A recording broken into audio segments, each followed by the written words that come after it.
পয়লা September ১৯৫৯ সালের এই দিন ছাত্র আন্দোলনের এক ঐতিহাসিক অধ্যায়ের সাক্ষী থেকেছিল কলকাতা। দীর্ঘ ২০০ বছরের ইংরেজ শাসনের বিরুদ্ধে অগণিত শহীদদের রক্তের বিনিময়ে এলো স্বাধীনতা। সাম্প্রদায়িক ভেদাভেদের বিপন্ন আবহে দেশভাগের যন্ত্রণাকে বুকে নিয়ে এদেশের মানুষ কয়েকদিন পরেই বুঝতে পারল এ তাদের কাঙ্ক্ষিত স্বাধীনতা নয়। এ বাস্তবে অত্যাচারী ইংরেজের হাত থেকে এদেশের মালিক শ্রেণীর হাতে ক্ষমতা হস্তান্তর। পরিণতিতে শোষণ থেকে গেল অব্যাহত। ইংরেজের সাম্রাজ্যবাদী শাসনের পরিবর্তে প্রতিষ্ঠিত হল দেশীয় মালিক পুঁজিপতিদের শোষণ। বাড়ল কালোবাজারি, মজুতদারি, বাড়ল জিনিসপত্রের দাম, দেখা দিল খাদ্য সংকট।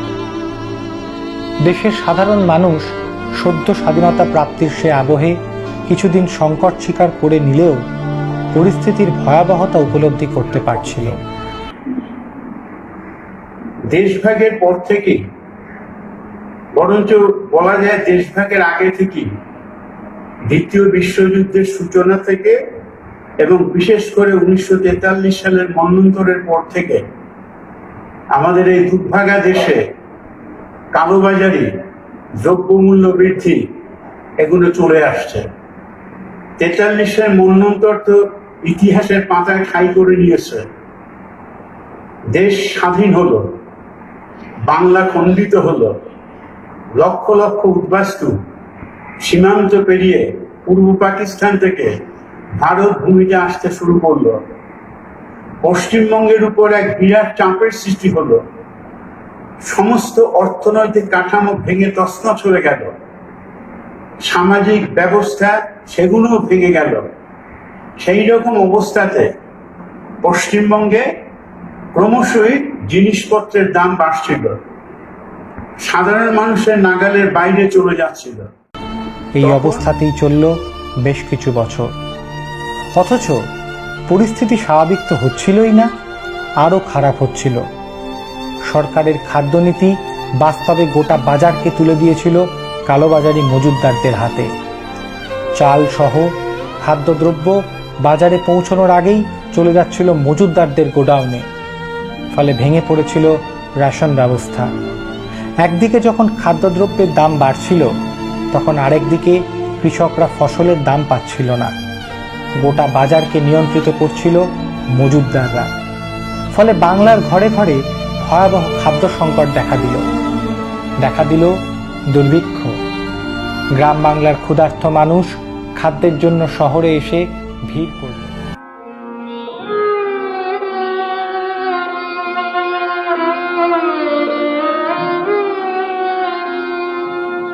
হয়তো তাকে দেখনি কেউ, কিংবা দেখেছিলে ছিন্ন শত আঁচল ঢেকে শীর্ণ দেহখানি, ক্লান্ত পায়ে পায়ে যেতে পথে কি জানি কি ঝড়ে গেছে বুঝি ঝরে জীবনেরও তরু থেকে। তখন গগন ছড়ায় আগুন দারুণ তেজে, সেই মেয়ে দুটি শীর্ণ বাহু তুলে বসে ক্ষুধায় জ্বলে জ্বলে অন্ন মেঘে মেঘে ফেরে প্রাসাদ পানে। কে জানে হায় কোথায় বা ঘর, কি নাম কালো মেয়ে। কে জানে হায় কোথায় বা ঘর, কি নাম কালো মেয়ে। হয়তো বা সেই ময়না পাড়ার মাঠের কালো মেয়ে। হয়তো বা জনমানসে বাড়ছিল অসন্তোষ। বাংলার সর্বত্র সাধারণ মানুষের বিক্ষোভ ক্রমে ক্রমে স্বতঃস্ফূর্ত গণবিক্ষোভে রূপ নিতে থাকে। এই বিক্ষোভে যুক্ত হতে থাকে সমাজের নানান অংশের সাধারণ মানুষ, যুক্ত হতে থাকে ছাত্ররাও। কংগ্রেস তখন সদ্য ক্ষমতায়। তাদের খাদ্যনীতির কারণে এবং দেশি বিদেশি পুঁজিপতিদের শোষণের নীতিতে যে খাদ্য সংকট, তার বিরুদ্ধে বামপন্থী ছাত্র যুবক ও সাধারণ মানুষ ঐক্যবদ্ধ হতে থাকে। দাবি উত্থাপিত হতে থাকে খাদ্যের। সরকার জনগণের এই দাবি সহানুভূতির সাথে বিচার না করে নামিয়ে আনে অত্যাচার। গ্রাম শহরে চলে পুলিশের বর্বরতা, ধরপাকড়। বিনা বিচারে আটক করে রাখা হয় জেলে। জেলের ভিতরেও চলে রাষ্ট্রীয় দমনপীড়ন, যার বিরুদ্ধে জনগণের সংগ্রামী চেতনা সংগঠিত হতে থাকে। খাদ্যের দাবিতে ও পুলিশের অত্যাচারের বিরুদ্ধে মিছিল নগরী কলকাতার রাজপথে তখন বাংলার দরিদ্র শ্রমজীবী মানুষ, তাদের সাথে বাংলার কবি, লেখক, নাট্যকার। সংগ্রামের সে অভিঘাতে প্রাণিত শিল্পীরা লিখে চলেছেন একের পর এক সংগ্রামী গান, কবিতা। কবি লিখলেন, ক্ষুধাকে তোমরা বেআইনি করেছ, খোদিতকে আখ্যা দিয়েছ বিপজ্জনক। লেখা হলো গান, কোনো এক গায়ের বধূ। সংগ্রামে উদ্বুদ্ধ জনতা গাইল, বিচারপতি তোমার বিচার করবে যারা, আজ জেগেছে এই জনতা। এই ক্রমবর্ধমান জনরোষী চূড়ান্ত রূপ পেল 31শে আগস্ট 1959 সালে খাদ্যের দাবিতে আন্দোলনে। আন্দোলনের প্রথম পর্যায়ের সূচনা হয় 1959 সালের 3রা ফেব্রুয়ারি। সেদিন বিধানসভায় বামপন্থীরা খাদ্যের দাবি উত্থাপনের মধ্যে দিয়ে আন্দোলনের সূচনা করেন। বামপন্থীদের দাবি জনগণ সমর্থন করে এবং আন্দোলনে সামিল হতে থাকে। গ্রাম শহরে কালোবাজারি, মজুতদারির বিরুদ্ধে খাদ্যের দাবিতে সাধারণ মানুষ পথে নামতে থাকে। বামপন্থীদের উদ্যোগে গড়ে ওঠে মূল্যবৃদ্ধি ও দুর্ভিক্ষ প্রতিরোধ কমিটি। পুরোটাই স্মরণ থেকে বলা। সম্ভবত তখন আমি 10ম শ্রেণীর ছাত্র হতে পারি। 59 সালের খাদ্য আন্দোলনের দাবি ছিল সস্তা দরে খাদ্য চাই। গ্রাম বাংলায় দুর্ভিক্ষের পদধ্বনি শোনা যাচ্ছিল। কোনো কোনো জেলাতে না খেয়ে লোক মারা যাচ্ছিল। এইরকম একটা দুর্ভিক্ষের বাতাবরণ সৃষ্টি হয়েছিল গ্রামগুলোতে। তখন বাম এবং গণতান্ত্রিক দলগুলো পশ্চিমবঙ্গে, যার মধ্যে এসইউসিআই একটা ভূমিকা ছিল, তারা ঐক্যবদ্ধভাবে দুর্ভিক্ষ প্রতিরোধ কমিটি তৈরি করে। চাষি মজুরদের নিয়ে গড়ে তোলা হয় সে আন্দোলন। গ্রামগঞ্জ পার করে আছড়ে পড়ল কলকাতায়। শুরু হলো গণবিক্ষোভ। 15ই জুন কংগ্রেস সরকারের খাদ্যনীতির বিরুদ্ধে সংগঠিত হয় আন্দোলনের প্রথম কেন্দ্রীয় সমাবেশ।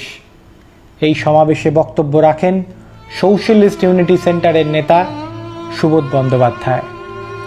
আন্দোলনের আগুন জেলায় জেলায় ছড়িয়ে পড়ে। আন্দোলন অতি দ্রুত সর্বাত্মক রূপ নেয়, যার প্রভাব পড়ে 25শে জুনের ধর্মঘটে। দেশীয় পুঁজিপতিরা আন্দোলনে মানুষের অংশগ্রহণে আতঙ্কিত হয়ে পড়ে। সরকার পুঁজিপতিদের হয়ে আন্দোলন ভাঙতে অবতীর্ণ হয়। বাংলার ভারপ্রাপ্ত মুখ্যমন্ত্রী তখন খাদ্যমন্ত্রী প্রফুল্ল সেন। দেশীয় পুঁজিপতিদের খুশি করতে তিনি বিদ্রোহ দমনকারীর ভূমিকায় অবতীর্ণ হন। সঙ্গে পুলিশমন্ত্রী কালীপদ মুখার্জি। নামল পুলিশ, চলল লাঠি, ধরপাকড়। 1 মাসেই 1634 জন প্রতিবাদীকে জেলবন্দি করা হলো। সর্বত্র সৃষ্টি করা হলো সন্ত্রাসের বাতাবরণ। যদিও এত কিছুর পরেও সাধারণ মানুষ খাদ্যের দাবিতে লড়াইয়ের পথ ছেড়ে দেননি। আন্দোলন আরও তীব্র হয়ে উঠল। 8ই আগস্ট অনুষ্ঠিত হলো গণকনভেনশন।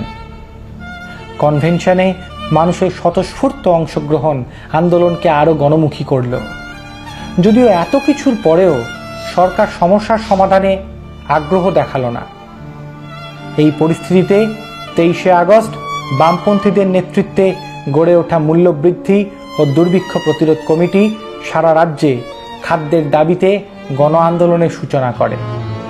এই আন্দোলনকে দমন করতে এলাকায় এলাকায় কংগ্রেসি গুন্ডা ও পুলিশের পক্ষ থেকে শুরু হয় রাষ্ট্রীয় নজরদারি। রক্তাক্ত করা হয় আন্দোলনকারীদের। 2 সপ্তাহে গ্রেপ্তার হয় 2634 জন সাধারণ মানুষ। 27শে আগস্ট প্রায় 7500 মানুষ গ্রেপ্তার হন। ততদিনে এ বাংলার মানুষ বুঝে গেছে স্বাধীনতা তাদের নয়। ভীষণ ক্ষোভে দুঃখে মানুষ আন্দোলনে অংশ নিতে থাকে। গ্রামে গ্রামে গড়ে ওঠে কৃষক মজুর ঐক্য। এরপর আসে 31শে আগস্ট, পুলিশি অত্যাচারের বিরুদ্ধে কলকাতার মনুমেন্ট ময়দান, যা আজ শহীদ মিনার ময়দান। সেখানে জমায়েত করে বাংলার লক্ষ লক্ষ মানুষ। বিকেলের দিকে বিক্ষুব্ধ জনতা মিছিল করে মহাকরণের উদ্দেশ্যে চলে। প্রমাদগণে পুঁজিপতিদের বিশ্বস্ত কংগ্রেস সরকার। বিক্ষুব্ধ জনতাকে আটকাতে নামে পুলিশ, চলে গুলি। মাউন্টেন পুলিশ ঘোড়ায় চড়ে মানুষের মাথা লক্ষ্য করে নির্বিচারে লাঠি চালায়।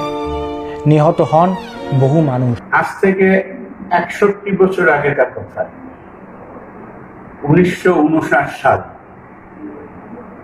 আমি তখন 4th বার্ষিক শ্রেণীর ছাত্র, অর্থনীতি অনার্সে, সিটি কলেজে। 31শে অগস্ট 1959 বাংলার ইতিহাসে একটি স্মরণীয় তারিখ। আগের দিন রাত্রি বিভিন্ন বামপন্থী দলের নেতাদের গ্রেপ্তার করা হয়। স্থির হয়েছিল যে দুপুর বেলা মনুমেন্টের পাদদেশে, আজ যা শহীদ মিনার নামে খ্যাত, সেখান থেকে মিছিল করে রাইটার্স বিল্ডিং অবরোধ করা হবে। কলকাতা শুধু নয়, কলকাতা এবং শহরতলি থেকে, গ্রাম থেকে, বিভিন্ন জেলা থেকে দলে দলে কৃষক, মধ্যবিত্ত, নিম্নবিত্ত, শ্রমিক তারা মিছিল করে কলকাতায় আসতে থাকে। মনুমেন্টের পাদদেশে সভা অনুষ্ঠিত হয় এবং সভা শেষে মিছিল করে রাইটার্স বিল্ডিং এর দিকে যাত্রা শুরু হয়। তখন বিকেল গড়িয়ে গেছে, প্রায় সন্ধ্যা হয়। সেদিনে আগে বেশ এক পশলা বৃষ্টি হয়ে গেছে। মহাকরণের দিকে যাত্রা শুরু হলো। এসপ্ল্যানেড ইস্ট থেকে রাজভবনের পাশ দিয়ে যখন যাওয়া হচ্ছে, তখন পুলিশ বাহিনী নির্মমভাবে এই মিছিলের উপর আক্রমণ শুরু করলো। সৌভাগ্যক্রমে ওই দিন ওই মিছিলে আমিও ছিলাম, এবং পুলিশ যে কত নির্মমভাবে সেই দিন আক্রমণ করেছিল তা ভাষায় প্রকাশ করা যাবে না। কোনো নিয়ম নীতি না মেনে যে কোনো জায়গায় তারা লাঠির আঘাত হানতে লাগলো। এবং ওই দিন যারা মফস্বল থেকে এসেছিলেন, কলকাতার রাস্তাঘাট চেনেন না, তারা ডালহৌসির বিভিন্ন অঞ্চলে গলির মধ্য দিয়ে যখন ছুটে যাচ্ছে, সেখানেও তাদের আক্রমণ করা হচ্ছে। যারা চেয়েছিল দুবেলা পেট পুড়ে খাওয়ার মতন দুমুঠো ভাত, স্বাধীন দেশ তাকে দিয়েছিল লাঠি, কাঁদানে গ্যাস, গুলি। ঘটনার নির্মমতায় গোটা দেশ ভাষাহীন হয়ে পড়ে। ইংরেজ শাসনের অত্যাচারকেও যেন হার মানায় এই নৃশংসতা। আমি তখন আশুতোষ কলেজের ছাত্র, 4th বর্ষের, মনে নেই কি 3য় বর্ষের ছাত্র। তখন আমি আশুতোষ কলেজ স্টুডেন্টস ইউনিয়নের সম্পাদক, জেনারেল সেক্রেটারি।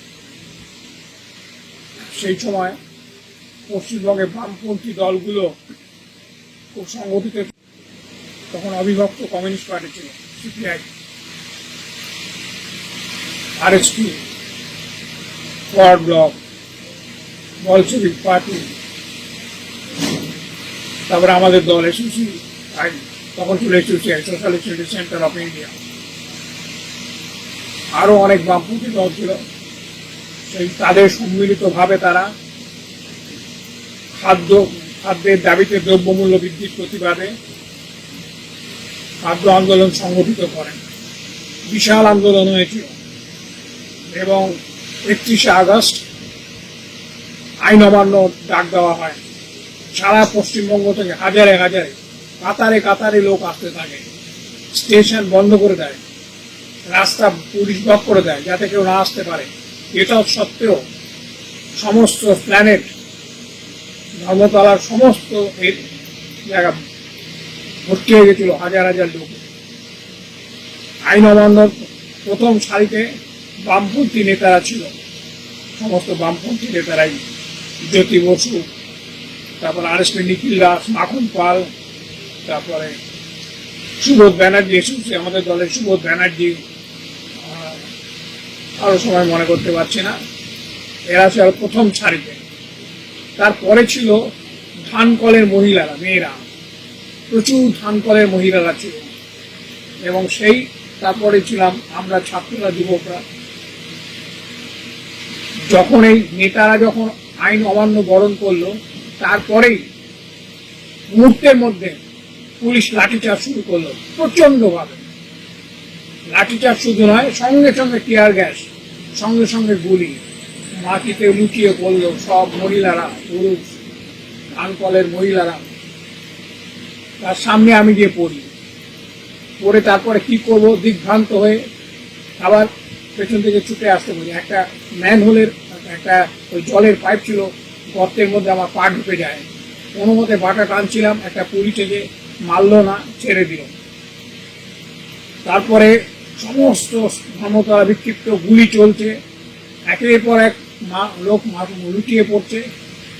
তার মধ্যে আমি এই অবস্থায় পড়ে আমি সেই দিন একটা বাস পেলাম। পকেটে যা ব্যাগ ছিল, মানি ব্যাগ ছিল, পাস বই ছিল, সব হারিয়ে গেল, পড়ে গেল।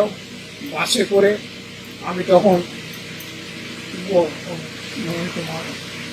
তোমার এক বন্ধুর বাড়িতে, আমাদের পার্টি, তার বাড়ি থেকে উঠলাম ওই চেপলার কাছে। সে রাতটা সেখানে কাটালাম।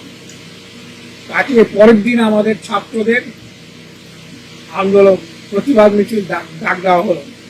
সমস্ত পশ্চিমবঙ্গ থেকে হাজার হাজার ছাত্র ঝাঁপিয়ে পড়ল। বিশাল ছাত্র মিছিল হলো সেই দিন বিধান রায় বাড়ির ওয়েলিংটন স্কোয়ারে, বিরাট বিক্ষোভ। সেই দিনও গুলি চলল। এবং তারপরে সেই রাতে কি করবো, রাত্রিবেলা করে আমার এখন যা মনে পড়ে, সেই রাত্রিবেলা গিয়ে সুরেন্দ্রনাথ কলেজে রাত কাটালাম। আমি আর আমার সঙ্গে আরেকজন ছিল। রাত কাটিয়ে পরের দিন ভোরবেলা আসতে লাগলাম। ভোরবেলা এসে এদিকে এসে আশুতোষ কলেজে ঢুকলাম। আমাদের কলেজে ঢুকে বসে আছে, প্রচন্ড খিদে লেগেছে, কি করব, বসে আছে। আবার পুলিশ দেখলে অ্যারেস্ট করবে। একতলা এক কোনায় বসে আছে। হঠাৎ দেখে একটি ছেলে, মহাদেব বলে, মহাদেব নিয়োগ, আমাদের কলেজেরই ছাত্র, সে আমাকে দেখতে পেয়েছে। সে শিলিগুড়ি থেকে ওখানে কতগুলো ঘাস কচুরি আর আমৃতি নিয়ে আসলো, নিয়ে বললো ভবে যেগুলো খান। বুঝতে পেরেছে আমার সারাদিন খাওয়া হয়নি। সমস্ত রাস্তা ফাঁকা, পুলিশ সমস্ত রাস্তা চষে বেড়াচ্ছে, যাকে তাকে ধরছে, মারধর করছে, থানায় নিয়ে যাচ্ছে, জেলখানা ভর্তি হয়ে গেছে। সেই অবস্থায় চলতে লাগলো। এই আন্দোলনে, খাদ্য আন্দোলন একটা স্বাধীনোত্তর পর্বে এটা একটা বিখ্যাত আন্দোলন, যে আন্দোলন মানুষকে লড়াই করতে শিখিয়েছে, সমস্ত অন্যায়ের বিরুদ্ধে প্রতিবাদ করতে শিখিয়েছে। এবং এই আন্দোলনে রাজনৈতিক দলগুলো, যাদের নাম বললাম তারা ছাড়াও আর অনেকে ছিল, তারা যেমন অংশগ্রহণ করেছে, তেমনি ছাত্ররাও। এবং ছাত্রদের মধ্যে এসে তখন স্টুডেন্ট ফেডারেশন, পিএসইউ, এরা সব, পিএসইউ এখন সব দুর্বল হয়ে গেছে, কিন্তু তখন এরা শক্তিশালী ছিল। ডিওসো, ডেমোক্রেটিক স্টুডেন্ট অর্গানাইজেশন, আমি ছিলাম ডিওসোর নেতৃত্বেই ছিলাম বলতে গেলে। ডিওসোর সম্ভবত কলকাতা জেলা সম্পাদক ছিলাম। এই আন্দোলন ব্যাপকভাবে তৈরি হয় এবং ভারতবর্ষে যত আন্দোলন হয়েছে, এত বৃহত্তর আন্দোলন খুব কমই দেখা গেছে। সরকারিভাবে 80 জনের মৃত্যুর খবর প্রকাশ করা হলেও বাস্তবে বহু মানুষ সেদিন প্রাণ দেন। এই নারকীয় অত্যাচারে সঠিক কতজন প্রাণ দিয়েছিল তার হিসেব পাওয়া যায় না। রাতের অন্ধকারে বহু মৃতদেহ সমুদ্রে ফেলে দেওয়া হয়। আক্রমণের বিরুদ্ধে সেদিনের কলকাতা বিক্ষুব্ধ হয়ে ওঠে। সেই রাতেই পুলিশ ও জনতার মধ্যে শুরু হয় স্ট্রিট ফাইট। রাস্তায়, থানায়, পাড়ায় যুবকরা অবরোধ শুরু করে। এই পরিস্থিতিতে সর্বত্র আতঙ্কের পরিবেশ রচনায় সদর্থক হয় কংগ্রেস সরকার, যদিও তার উদ্দেশ্য সফল হয়নি। তারা ভেবেছিল আন্দোলন হয়তো রাষ্ট্রীয় শক্তির চোখ রাঙানির সামনে থমকে যাবে, যদিও তাদের সে ভাবনাকে ভুল প্রমাণ করে ক্ষুদিরাম, ভগৎ সিং, নেতাজি, আশফাকুল্লার উত্তরাধিকার বহনকারী বাংলার ছাত্র সমাজ। 59 সালে মূলত গ্রাম বাংলা থেকে 30,000 গরিব মানুষ তারা খাদ্যের দাবিতে দূর দূরান্ত গ্রাম থেকে, জেলাগুলো থেকে কেউ কেউ 2 দিন, 3 দিন, 4 দিন আগের রওনা হয়ে তারা কলকাতার এসপ্ল্যানেড ইস্টে, তখন এসপ্ল্যানেড ইস্টেই সমস্ত সমাবেশগুলো হতো, সেখানে তারা জড়ো হলো এই দুর্ভিক্ষ প্রতিরোধ কমিটির নেতৃত্বে, যেখানে বাম এবং গণতান্ত্রিক দলগুলো ছিল। 3টে, 3:30 নাগাদ সেখানে জমায়েত হলো এবং ব্যাপক পুলিশ 2-3টে ব্যারিকেড করে সেটাকে আটকে দিল। ফলে পুলিশের সঙ্গে কথাবার্তা, খানিকটা ধস্তাধস্তি এরকম হতে থাকে, কিন্তু পুলিশ, যেটা পরে বোঝা গেল, তারা সন্ধ্যার জন্য অপেক্ষা করছিল। সন্ধ্যার পর যখন ব্যাপক লাঠিচার্জ শুরু হলো, তখন কার্জন পার্কে এবং উল্টো দিকের বাড়ির ভেতরে সেখানে প্রচুর পুলিশ আগে থেকে মোতায়েন করা ছিল, যেটা দিনের আলোতে দেখা যায়নি। এটা জমায়েতটা করে সন্ধ্যের আগে থেকে শুরু করে জমায়েত। ফলে ব্যাপক লাঠিচার্জ হঠাৎ যখন শুরু হলো আর কি, সেই লাঠিচার্জে যখন ছত্রভঙ্গ হয়ে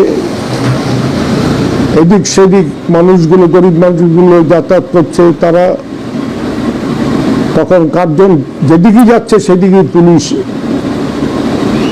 এবং ব্যাপক লাঠিচার্জ শুরু হলো। আমি প্রথমে সামনের দিকে ছিলাম, তারপরে কথা বলতে বলতে একজনের সঙ্গে খানিকটা পিছিয়ে আসি, পেশিদাসের দোকানে ওখানে। সেখানে একজনের সঙ্গে কথা হচ্ছিল, যদ্দূর আমার মনে হয় রাজদা ছিলেন, এবং একটা আওয়াজ শুনছি, পটাপট পটাপট একটা আওয়াজ হচ্ছে, ওখানে বোঝা যায়নি। তারপরে দেখি রাশ, উল্টো দিকে রাশ আসছে, উল্টো দিকে রাশ আসছে এবং রক্তাক্ত মানুষ ছোটাছুটি করছে, কাউকে ধরে নিয়ে হাসপাতালে যা হচ্ছে। একটা এইরকম একটা ব্যাপক একটা চারিদিকে যেদিকে যাওয়া হচ্ছে সেদিকে পুলিশ। আমি খানিকটা দৌড়তে দৌড়তে, কলকাতার রাস্তাঘাট তখন বিশেষ পরিচিত নেই, এক ভদ্রলোক আমাকে বলল যে তুমি ওই বাড়িটার মধ্যে ঢুকে যাও। ওই বাড়িটা পরে বুঝলাম ওটা স্টেটসম্যানের অফিস ছিল। তখন স্কুল, কলেজে বা পত্রিকার অফিসে পুলিশ ঢুকে অত্যাচার করার বিধি ছিল না। সেখানে আমি, আরো অনেক মানুষ সেখানে আশ্রয় নিল। পুলিশের ব্যাপক লাঠিচার্জ শুরু হলো। যত্রতত্র পুলিশ ঢুকে যেখানে মানুষ আশ্রয় নিয়েছে সেখানে মারতে শুরু করলো। এইভাবে চলতে থাকে। মহকুমা নাট্য থেকে আমার সঙ্গে যে ছাত্র কয়েকজন ডিএসও যারা গিয়েছিল তাদের মধ্যে অনেকে আহত, অনেককে পরে মানে দেখা অনেক পরে তাদের সঙ্গে। চারিদিকে তখন একটা মানুষ কিছুক্ষণ পরই প্রতিরোধ করতে শুরু করেছে এবং পুলিশের সঙ্গে বিভিন্ন জায়গায় খণ্ডযুদ্ধ, স্পরাজিস্টে, রানিয়া ওসমানী এইসব জায়গাগুলোতে পুলিশের সঙ্গে খণ্ডযুদ্ধ হতে শুরু করলো। এটা ৩০ আগস্ট 1959 সালের। এবং পরে আমরা জেনেছি যে লাঠিপেটা করে, মেরে, আধমরা করে, হত্যা করে অনেককে ম্যানহোলের মধ্যে ফেলে দেওয়া হয়েছে। এবং সরকারি মতে হচ্ছে ৮০ জন দরিদ্র কৃষক মানুষ তারা মৃত্যুবরণ করে এবং দুর্ভিক্ষ প্রতিরোধ কমিটির বামপন্থী দলগুলোর অনেকে, এসোসিয়েট অনেকে তারা আহত হয়, যারা প্রথম দিকে ছিল, নেতৃত্ব দিচ্ছিল। বেসরকারি মতে ২০০ জন মারা যায়। পরদিন এর প্রতিবাদে ছাত্র ধর্মঘট ডাকা হয় ১ সেপ্টেম্বর। সেই ছাত্র ধর্মঘট স্বতঃস্ফূর্তভাবে হাজার হাজার ছাত্র তারা বেরিয়ে এসে ওয়েলিংটন স্কোয়ারে ওখানে জমায়েত হয়। এখন যেটা সুবোধমণি স্কোয়ার, তখন ওয়েলিংটন স্কোয়ার বলা হতো। সেখানে জমা হয়ে মিছিল যাবে এসপ্লানেড ইস্টে। সেই মিছিল বেরোবার সঙ্গে সঙ্গে, মিছিলের সূত্রপাত হওয়ার সঙ্গে সঙ্গে উল্টো দিকে বিধান রায়ের বাড়ি ছিল। বিধান রায় তখন মুখ্যমন্ত্রী ছিলেন এবং খাদ্যমন্ত্রী ছিলেন প্রফুল্লচন্দ্র সেন। ওই বাড়ির ওখানে পুলিশ ওখান থেকে তারা মিছিল বেরোতে দেবে না বলে গুলি চালাতে শুরু করে জমায়েতকে ছত্রভঙ্গ করার জন্য, এবং ৮ জন সম্ভবত ছাত্র মারা যায়। এরপরে ছাত্র যুবরা ব্যাপক অবরোধ এবং খণ্ডযুদ্ধ শুরু হয় পুলিশের। ৩-৪ দিন ধরে মানে পুলিশ তারা অনেকে ব্যারাকে ঢুকে গেছে। মানে এমন তুফান শুরু হয়ে যায় কলকাতার বিভিন্ন জায়গায় যে ৩-৪ দিন পুলিশ কোনো মানে তাদের প্রশাসনিক কাজ পর্যন্ত করতে পারেনি। এত ব্যাপক বিক্ষোভ ছাত্রদের হয়েছে। বিভিন্ন জায়গায় মিটিং, শহীদ বেদি, মিছিল, অবরোধ এই জেলাগুলোতেও শুরু হয়। এবং 1959 সালের এই খাদ্য আন্দোলনে কলকাতার এই ঘটনার পরে জেলাগুলোতে আন্দোলন ছড়িয়ে যায়। পরের দিন 1 সেপ্টেম্বর আন্দোলনের তৃতীয় পর্যায়ে শিক্ষা প্রতিষ্ঠান থেকে কাতারে কাতারে ছাত্ররা জমায়েত হতে থাকে। পালিত হয় স্বতঃস্ফূর্ত ছাত্র ধর্মঘট। কলকাতা বিশ্ববিদ্যালয়ের ক্যাম্পাস থেকে ছাত্রছাত্রীদের স্বতঃস্ফূর্ত মিছিল ক্ষুধার্ত মানুষকে হত্যার বিচার চেয়ে কলকাতার রাজপথ দখল নিল। ছাত্রছাত্রীদের সে জমায়েতের উপর সুবোধ মল্লিক স্কোয়ারের কাছে মুখ্যমন্ত্রী বিধান রায়ের বাড়ির সামনে আবারও আক্রমণ নামিয়ে আনল কংগ্রেস সরকারের পুলিশ। কলকাতায় ছাত্রদের বিভিন্ন মিছিলের ওপর চলল গুলি। শহীদ হলো 8 জন ছাত্র, আহত হলো 77 জন। 2 দিনে শহীদ হলো সরোজ কুমার দাস, দুলাল দত্ত, দেবেন মণ্ডল, গোবর্ধন দাস সহ আরও অসংখ্য ছাত্র ও সাধারণ মানুষ। ছাত্রদের উপর গুলি চালানোর ঘটনায় বিদ্রোহের আগুন সর্বত্র ছড়িয়ে পড়ল। আরও উত্তাল হলো আন্দোলন। 3রা সেপ্টেম্বর পালিত হলো সাধারণ ধর্মঘট। ধর্মঘটে মানুষের অংশগ্রহণে আতঙ্কিত কংগ্রেস সরকার আবার আন্দোলন দমনের পথে হাঁটল। আবারও শহীদ হলেন 12 জন প্রতিবাদী মানুষ, আহত হলেন 172 জন। নির্বিচারে চলল ধরপাকড়। 8ই সেপ্টেম্বর ছাত্রদের ডাকে রাজ্যব্যাপী পালিত হলো শহীদ দিবস। গোটা বাংলা উত্তাল হয়ে উঠল সেদিন। তার রেশ দেখা দিল 10ই সেপ্টেম্বরের মৌন মিছিলে। গ্রাম শহর থেকে কাতারে কাতারে মানুষ অংশগ্রহণ করল সেদিন পুলিশি অত্যাচারের বিরুদ্ধে, খাদ্যের দাবিতে। এবার গ্রেপ্তার হলেন 2000 মানুষ। লাঠি চলল। 19শে সেপ্টেম্বর কলকাতা বিশ্ববিদ্যালয়ের ছাত্রছাত্রীরা রচনা করলেন নিহত শহীদদের স্মরণে শহীদ স্তম্ভ। 26শে সেপ্টেম্বর শহীদ স্তম্ভ তৈরি হলো সুবোধ মল্লিক স্কোয়ারে। এইভাবেই স্বাধীন ভারতবর্ষের শাসক পুঁজিপতি শ্রেণীর হয়ে স্বাধীন দেশের সরকার সেদিন এক কলঙ্কজনক অধ্যায়ের সূচনা করে, তারই দেশের ভুখা মানুষকে রক্তাক্ত হত্যা করার মধ্যে দিয়ে। দেশের শাসক বুর্জোয়া শ্রেণীর পক্ষে তাদের আস্থা অর্জনে সেকালের কংগ্রেস ও পরবর্তীতে কেন্দ্র রাজ্য সরকারে অধিষ্ঠিত সব দলগুলি আজ সেই ট্র্যাডিশনকেই অব্যাহত রেখে চলেছে। তাই তাদের শাসনের কল্যাণে বেড়েই চলেছে ভুখা মানুষের মিছিল, কর্মহীন বেকার জনতার দীর্ঘশ্বাস। আরেকদিকে জনগণকে শোষণ করে ফুলে ফেঁপে উঠছে দেশের মালিকরা। তাই সংগ্রাম আজও অব্যাহত। আর সেই সংগ্রামকে দমনের জন্য সরকারে যে দলই থাকুক আজও অব্যাহত রাষ্ট্রীয় দমনপীড়ন, আজও অব্যাহত লাঠি, টিয়ার গ্যাস, গুলি। ভারতবর্ষ ব্রিটিশ সাম্রাজ্যবাদী শক্তি যেভাবে আমাদের দেশের মানুষের উপর অত্যাচার করেছে আমরা সকলেই জানি। এই অত্যাচারের বিরুদ্ধে সেদিন ছাত্ররা, যুবকরা আন্দোলন করেছেন। সেই আন্দোলনে ব্রিটিশ পুলিশ অত্যাচার করেছে, আমাদের ঘরের মা বোনেদের উপর অত্যাচার করেছে। তাদের স্বপ্ন ছিল স্বাধীন ভারতবর্ষ তারা গঠন করবে, ব্রিটিশকে এদেশ থেকে বিতাড়িত করবে এবং স্বাধীন ভারতে একটিও মানুষ, একজনও কৃষক, শ্রমিক তারা যাতে না খেতে পেয়ে না পেয়ে মরে, তারা যাতে শিক্ষা পায়, চিকিৎসা পায়।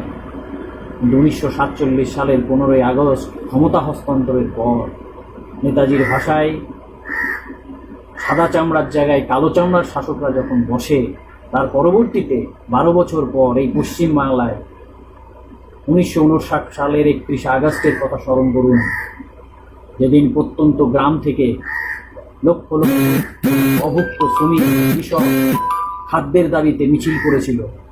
তারা স্লোগান তুলেছিল, খাদ্য চাই, খাদ্য দাও। সেই লাখম ভুকাম মিছিলের উপরে কংগ্রেসের বিধানচন্দ্র রায়ের পুলিশ নির্বিচারে লাঠি চালায়, রক্তাক্ত করে, 200 জনেরও বেশি মানুষকে তারা হত্যা করে এবং মৃতদেহকে কম দেখানোর জন্য বহু লাশ গঙ্গার জলে ভাসিয়ে দেয়। গঙ্গার জল রক্তাক্ত হয়ে যায়, লাল হয়ে যায়। 80 জনের দেহ উদ্ধার হয়। গোটা বাংলার ছাত্র সমাজ গর্জে ওঠে প্রতিবাদে।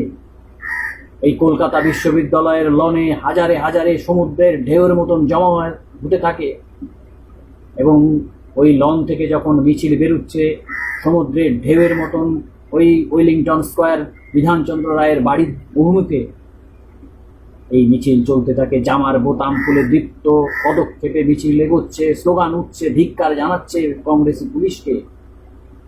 যখন হিন্দের পরেই ওয়েলিংটনের দিকে পৌঁছায়, ওই ছাত্রদের বুকের উপর তাক করে কংগ্রেসি পুলিশ গুলি চালায়। 8 জন ছাত্রকে রক্তাক্ত করে, শহীদ বুককে গুলি চালিয়ে হত্যা করে। শহীদের মৃত্যু বরণ করেন 8 জন ছাত্র। তবুও আন্দোলনকে দমন করা যায়নি। সেই দিনটিকে স্মরণ করে আমরা পশ্চিমবাংলার গণতন্ত্রপ্রিয় ছাত্র সমাজ, আমাদের ছাত্র সংগঠন অল ইন্ডিয়া ডিএসও অন্যায় অত্যাচারের বিরুদ্ধে আন্দোলনের শপথ নেওয়ার জন্য এই দিনটাকে আমরা স্মরণ করি প্রতি বছর।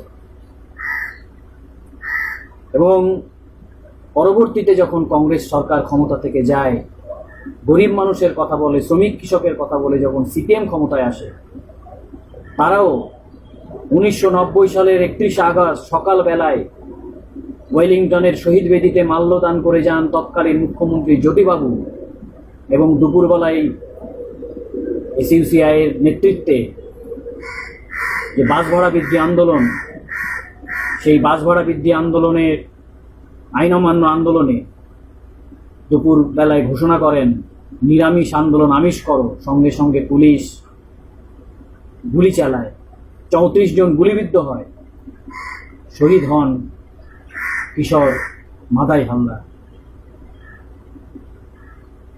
পরের দিন ছাত্ররা গর্জে ওঠে, 3 তারিখে সর্বাত্মক ধর্মঘট হয়, বন্ধ হয়, এবং পরবর্তীতে বহু আন্দোলনে এই সিপিএম সরকারের পুলিশ রক্তাক্ত করে, এবং শেষ সিঙ্গুর নন্দীগ্রামে বহু চাষিদেরকে জমি রক্ষার আন্দোলনে তারা গুলি চালিয়ে হত্যা করেছে, আপনারা জানেন। এবং তারপর অত্যাচারী সিপিএম সরকার ক্ষমতা থেকে যাওয়ার পর যখন তৃণমূল আসে পরিবর্তনের নাম করে, তখন এরাও একের পর এক জনবিরোধী নীতি নিতে থাকে। এর বিরুদ্ধে যখনই আন্দোলন হয়েছে, তখনই সেই আন্দোলনে লাঠি চালিয়েছে পুলিশ। এবং আমরা দেখেছি তৃণমূল সরকারের পুলিশও এসইউসিআই কমিউনিস্টের যখন আইন অমান্য, সেই আইন অমান্যে নির্বিচারে লাঠি চালিয়ে 2 জনের চোখ চিরতরে নষ্ট করে দিয়েছে, আপনারা জানেন।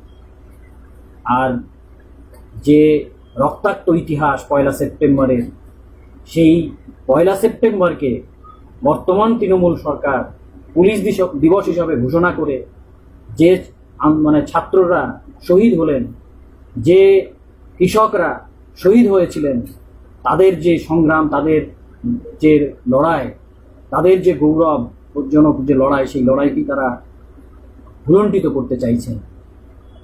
এটা একটা স্বৈরাচারী সিদ্ধান্ত। British police, Congress police, CPM police, Trinamool police, পুলিশের কোনো চরিত্র যে হয় না, এটাই আমরা লক্ষ্য করলাম। এইভাবেই সেদিনের খাদ্য আন্দোলন ও তাতে ছাত্রছাত্রীদের দুঃসাহসিক ভূমিকা গণ আন্দোলনের ইতিহাসে অক্ষয় হয়ে থাকল।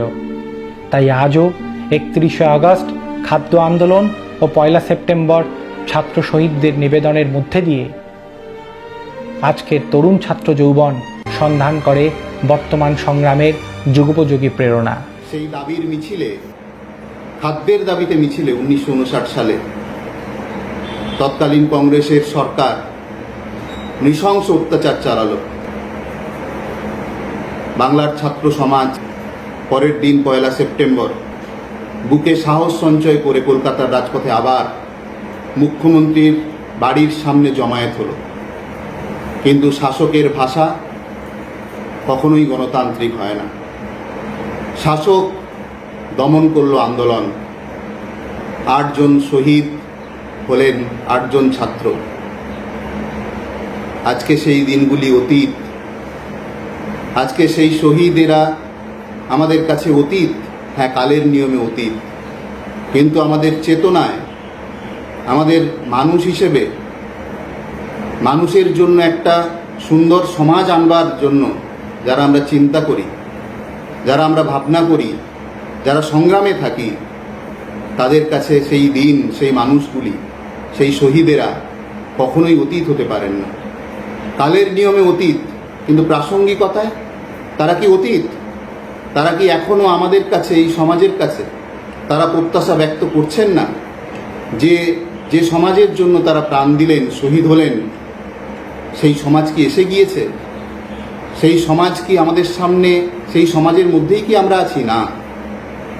শাসকের অত্যাচার বেড়েছে, শাসকের দৃষ্টিভঙ্গি বদলায়নি।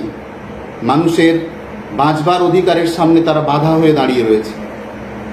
আর সাধারণ মানুষ সে কাঁদছে যন্ত্রণা কাতর।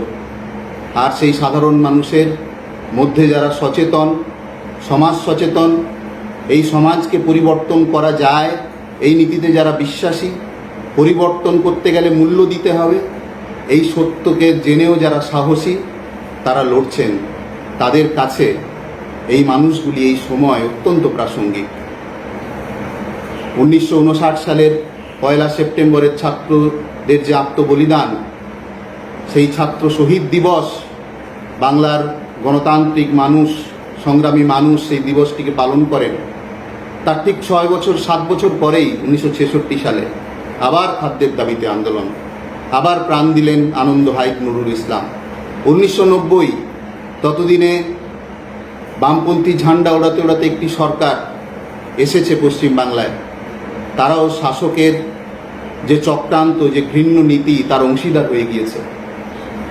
1990 সালের 31 আগস্ট খাদ্য আন্দোলনের সেই ঐতিহাসিক দিনে, সেই কালো দিনে আবারও দাবি উঠেছে, জনসাধারণের বেঁচে থাকবার দাবি। গুলি চলল আবার, প্রাণ দিলেন এদেশের বিপ্লবী দল এসইউসিআই কমিউনিস্টের কিশোর কর্মী মাধাই হালদার। তার রক্ত মিশে গেল 1959 সালের সেই শহীদদের সাথে।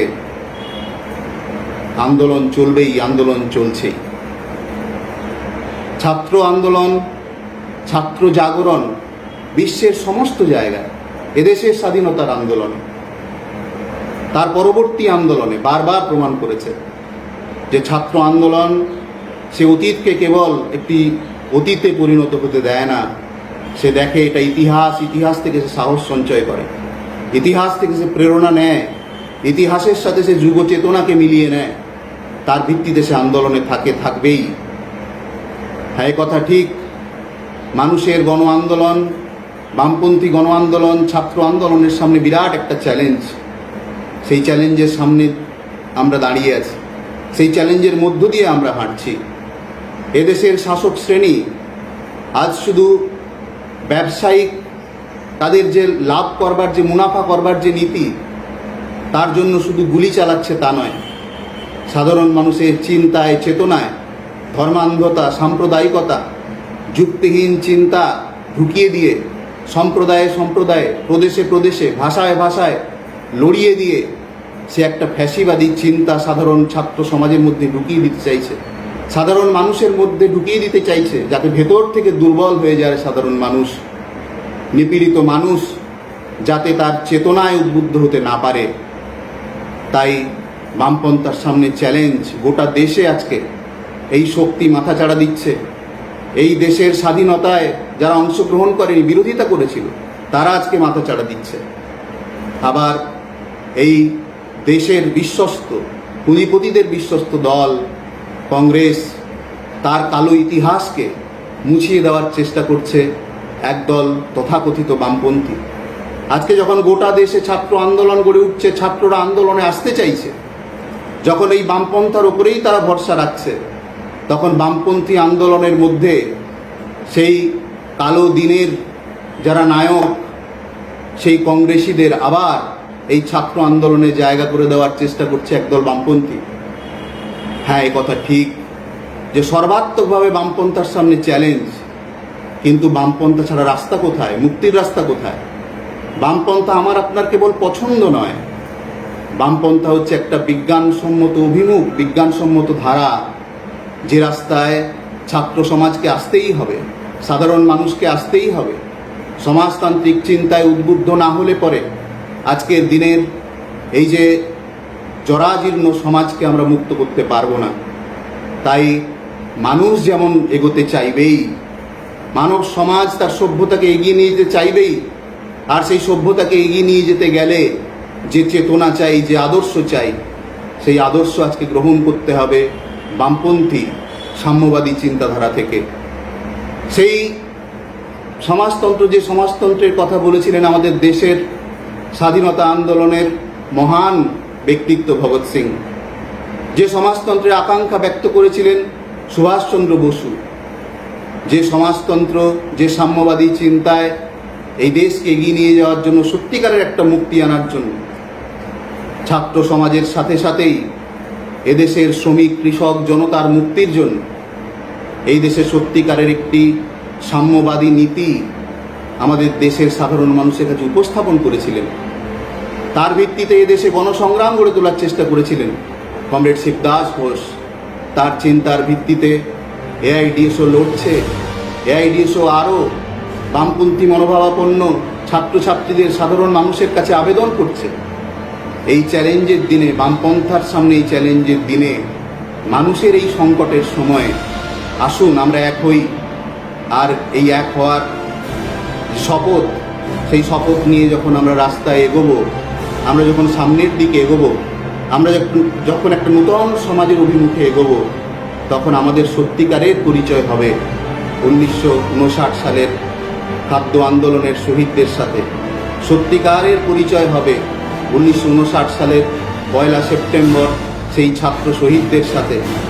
এবং আমাদের যে এই আন্দোলনে, এই সংগ্রামের রাস্তায় থাকতে গিয়ে যদি কোনো মূল্য দিতে হয়, রক্ত ঝরাতে হয়, আমাদের রক্ত মিশে যাবে 1 সেপ্টেম্বরের সেই ছাত্র শহীদদের সাথে।